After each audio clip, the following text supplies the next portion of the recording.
Hi, today we're discussing the biggest spenders in the United States Senate.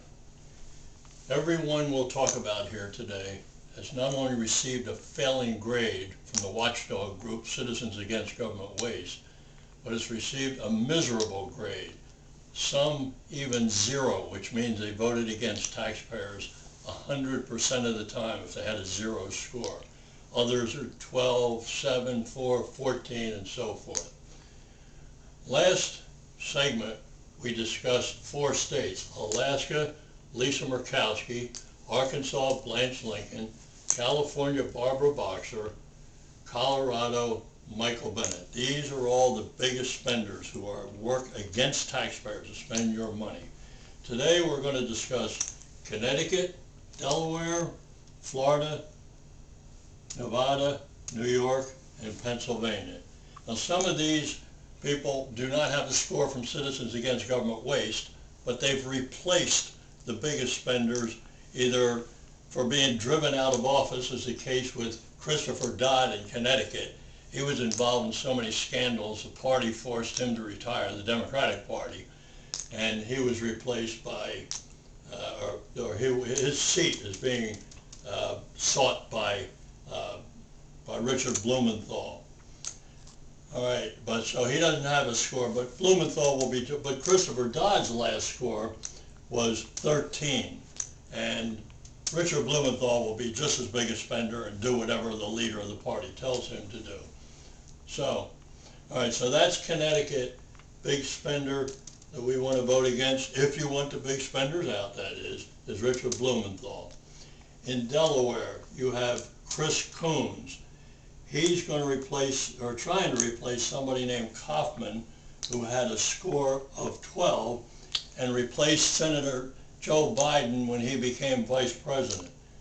Joe Biden in his last year in office had a score of 0, meaning he voted against taxpayers 100% of the time. So that's Chris Coons, who also has made statements about having been a Marxist.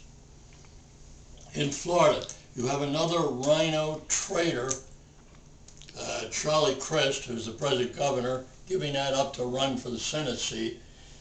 He said repeatedly if he lost his party's nomination, the Republican Party, he would support whoever won. Said it on TV over and over. As soon as he lost, poor sport, just like Lisa Murkowski.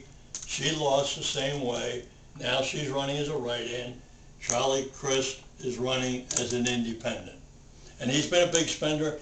He was seen hugging President Obama and supporting his stimulus package after it passed. There's a Democrat also in the race named Kendrick Meek. He's leaving the House of Representatives to run for the Senate seat. His last score was 4%. In Nevada, you have the detestable Harry Reid, who has a score for 4% and has fought fiercely to get every big government spending program through of President Obama's. And in my opinion, he's one of the most insulting legislators you'd ever want to see, mean-spirited as could be. In New York, you have Kirsten Gillibrand. She had a score of 4%, voted against taxpayers 96% of the time. In Pennsylvania, you have Joe Sestak, who was in the House of Representatives, had a score of 7%. He's now running for the Senate in Pennsylvania, and he's involved in a scandal that should have been investigated by now, but the Democrats, they don't do any investigating of their own. So he's a big, big spender, and hopefully he will be voted out. Thank you. Hope to see you next time.